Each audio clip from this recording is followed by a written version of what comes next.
بسم اللہ الرحمن الرحیم۔ اللہ کے نام سے شروع جو بڑا مہربان اور نہایت رحم کرنے والا ہے۔ تمام دوستوں سے گزارش ہے ایک بار درود شریف پڑھ لیں۔ ایک بار درود شریف پڑھنے سے مالک کائنات 10 بار رحمت فرماتا ہے۔ تمام ناظرین اور سامعین کو قصہ بشریت کی جانب سے السلام علیکم ورحمۃ اللہ وبرکاتہ۔ معزز دوستوں، پیش خدمت ہے سامری جادوگر کا قصہ۔ سامری جادوگر کون تھا؟ ایک روایت سے معلوم ہوتا ہے کہ قوم بنی اسرائیل میں ایک زرگر تھا اور اس کا نام سامری تھا، اور اس روایت سے یہ بھی معلوم ہوتا ہے کہ سامری حضرت موسیٰ علیہ السلام کا بھانجا تھا۔ جب بنی اسرائیل کو حضرت موسیٰ علیہ السلام فرعون کے قبضہ سے نکال کر مصر لے چلے، اس وقت یہ سامری بالکل بچہ تھا۔ جب دریا کے کنارے سب اکٹھے ہوئے تو لوگوں نے اس سامری کو بہت ڈھونڈا لیکن اس کو اس گنتی میں نہ پایا۔ مصر آتے وقت راستے میں اکیلے بیٹھے رو رہے تھے۔ کہتے ہیں کہ حضرت جبرائیل علیہ السلام نے اس کو اپنے بازوؤں پر بہت روز تک رکھا، یہاں تک کہ جب ماں باپ اس کے گھر تک میں آئے تب حضرت جبرائیل علیہ السلام اس کو لے جا کر اس کے ماں باپ کے گھر کے دروازے پر بٹھا کر چپکے سے چلے گئے، کیونکہ سامری کو حضرت جبرائیل علیہ السلام سے بہت محبت تھی۔ ان کے چلے جانے اور جدا ہونے کی وجہ سے بلند آواز سے رونے لگے۔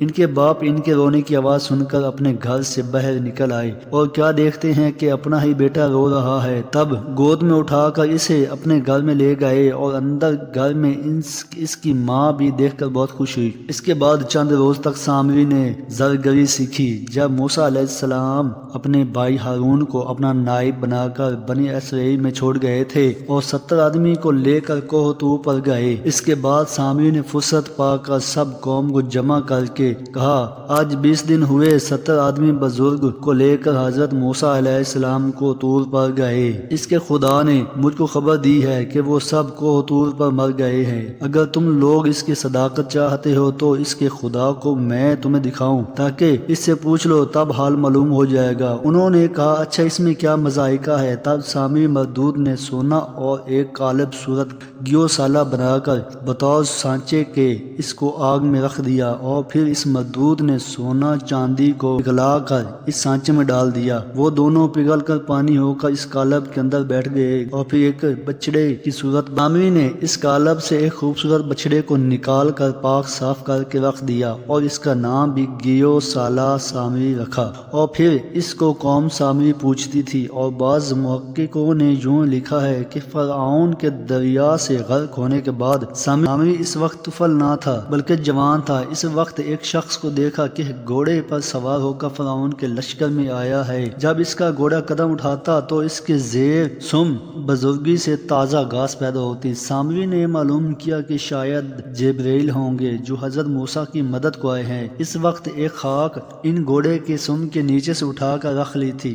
جب گیو سالہ بنایا تو قوم بنی اسرائیل کو کہا کہ آؤ تم خدا کو سجدہ کرو۔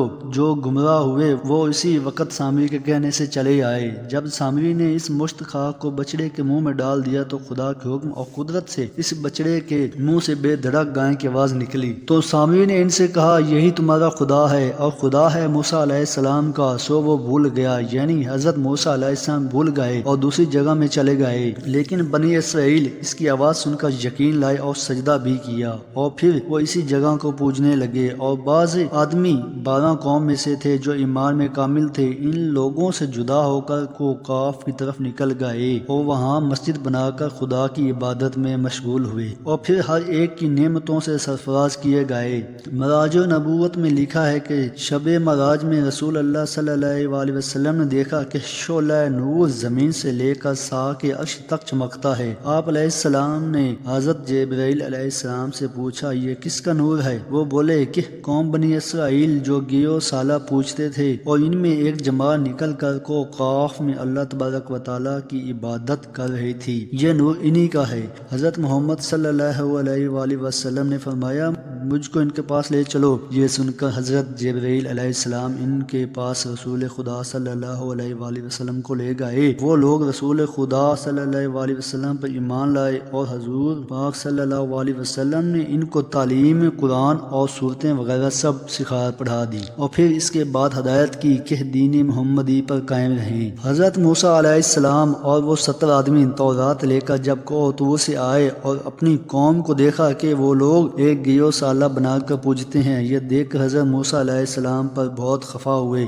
اور حضرت موسیٰ علیہ السلام اپنے بھائی ہارون سے بہت زیادہ خفا ہوئے۔ ان کے بھائی ہارون علیہ السلام کہنے لگے، اے میرے بھائی، میں تو بے گناہ ہوں، قوم کو میں نے ہر وقت منع کیا لیکن ان لوگوں نے نہ مانا اور مجھ کو ناتوان سمجھا، اور یہ بھی ممکن تھا کہ وہ مجھے مار ڈالیں۔ بس اے میرے بھائی، مت ہنسا دشمنوں کو مجھ پر، اور مجھ کو ان گناہ گار لوگوں میں مت ملا۔ حضرت موسیٰ علیہ السلام اور حضرت ہارون علیہ السلام دونوں سگے بھائی تھے۔ بالآخر حضرت موسیٰ علیہ السلام نے اپنے بھائی ہارون کو چھوڑ دیا اور کہا، گیو سالہ کس نے بنایا؟ وہ بولے کہ سامری نے بنایا ہے۔ یہ سن کر حضرت موسیٰ علیہ السلام نے سامری کو بلا کر پوچھا کہ تو نے یہ گیو سالہ کیسے بنایا ہے؟ تو سامری بولا، جب حضرت جبرائیل علیہ السلام آپ کی مدد کے لیے آئے تھے تو ان کو لوگوں نے نہ دیکھا، لیکن میں نے دیکھا تو میں نے ان کے گھوڑے کے سم کے نیچے سے ایک مٹھی خاک کی اٹھا لی تھی، بس وہی خاک گیو سالہ کے منہ میں دی اور وہ بولنے لگ گیا۔ حضرت موسیٰ علیہ السلام نے آسمان کی طرف منہ کر کے کہا، الہی، اگرچہ سامری نے گیو سالہ بنایا، اس کو بولنے کے واسطے زبان کس نے دی؟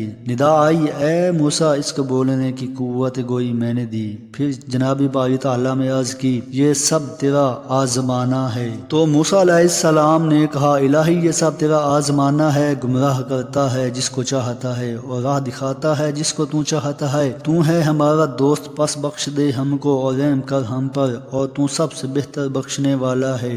جناب باری تعالیٰ سے وحی آئی ہے، اے موسیٰ، تم نے اپنی قوم اپنے بھائی ہارون کے سپرد کی تھی کہ وہ آپ کی عدم موجودگی میں نگہبان رہے گا، کیوں تم نے مجھ کو نہ سونپا کہ ہم ان کو راہ پر رکھتے؟ جب حضرت سرور انبیاء صلی اللہ علیہ وآلہ وسلم پر نبوت پہنچی تو آپ نے اپنی امت کو خدا پر سونپا۔ بعض روایت سے معلوم ہوتا ہے کہ حشر کے دن اولاد آدم علیہ السلام 120 صفوں میں مشرق سے مغرب تک کھڑی کی جائے گی۔ ان صفوں میں حضرت محمد صلی اللہ علیہ وسلم کی امت کی 80 صفیں ہوں گی۔ اس وقت خدا تعالیٰ فرمائے گا، اے محمد صلی اللہ علیہ وآلہ وسلم، تمہاری امت میں جتنے چھوٹے بڑے ہیں دیکھ لو موجود ہیں، اور پھر اس وقت جو کچھ مجھ سے مانگو گے سو پاؤ گے۔ یہ سنتے ہی سید انبیاء صلی اللہ علیہ وآلہ وسلم فرمائیں گے، اے پروردگار، میرے اس وقت میری امت پر ارسات کہاں رہے گی، اور میں گناہ بخش اور عفو فرما اور ان کو بہشت دے اور ان کے درجات بلند فرما،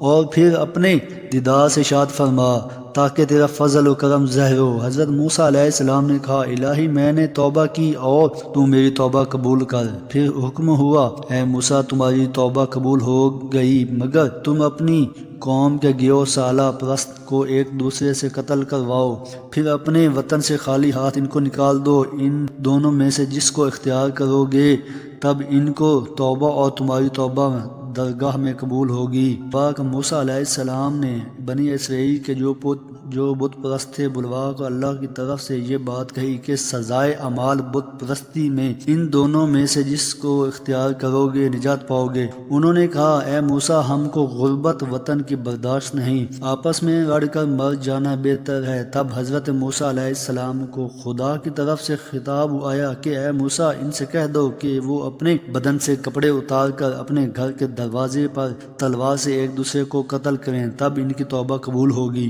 اگر کوئی اس معاملے میں اف بھی کرے گا تو پھر اس کی توبہ قبول نہ کی جائے گی۔ پس بجز جان دینے کے اور کچھ چارہ نہ دیکھا۔ تب صبح کے وقت 70,000 مرد گیو سالہ پرست برہنہ ننگی تلواریں کھینچ باپ بیٹے کو، بیٹا باپ کو، بھائی بھائی کو اپنے قتل پر تیار ہو گئے۔ حضرت موسیٰ علیہ السلام نے اپنے سر کو برہنہ کیا اور پھر خدا کے دربار میں خوب گریو زاری کی اور برابر سرگوشی کرتے رہے۔ موسیٰ علیہ السلام نے کہا اے ہمارے رب ہم کو معاف کر، مجھ کو اور میرے بھائی کو، اور ہم کو داخل کر اپنی رحمت میں، اور تو ہے سب سے زیادہ رحم والا۔ ندا آئی اے موسیٰ دعا تمہاری اور توبہ ان کی قبول ہوئی۔ بس موسیٰ علیہ السلام نے ان سے کہا کہ تم خدا پر ایمان لے آؤ اور کتاب تورات کو پڑھو اور اس پر عمل بھی کرو اور گیو سالہ پرستی کو چھوڑ دو۔ تو حضرت موسیٰ علیہ السلام کی بات ان منکروں نے نہ مانی، اور ایک پہاڑ کا ٹکڑا سر کے قریب آیا تو اس کو دیکھ کر سب کے سب بیٹھ گئے اور گھبرا گئے۔ پھر پہاڑ جو در حقیقت عذاب تھا وہ بھی نیچے اترا، اور جب وہ کھڑے ہوتے تو پہاڑ بھی ان کے سر پر کھڑا رہتا۔ یہ دیکھ کر مارے ڈر کے سب سجدے میں گر پڑے اور اپنا آدھا منہ مٹی میں لگاتے اور نگاہ کو بار بار اٹھا کر اس پہاڑ کی طرف دیکھتے تھے کہ کہیں یہ پہاڑ ہمارے سروں پر نہ گر پڑے جس میں دب کر ہم سب مر جائیں گے۔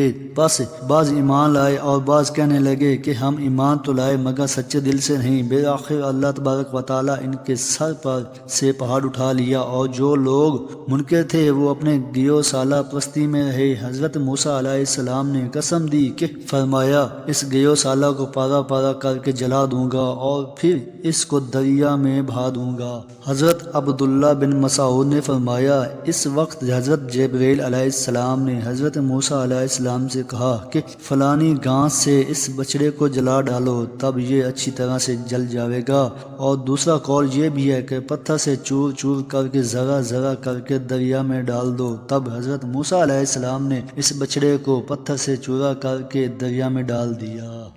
اگر ہماری آج کی ویڈیو اچھی لگی ہے تو چینل کو شیئر اور سبسکرائب کرنا نہ بھولیں۔ تب تک کے لیے اپنا اور اپنے پیاروں کا خاص خیال رکھیں۔ تو پھر ملتے ہیں کسی نئے قصے کے ساتھ، تب تک کے لیے اللہ حافظ۔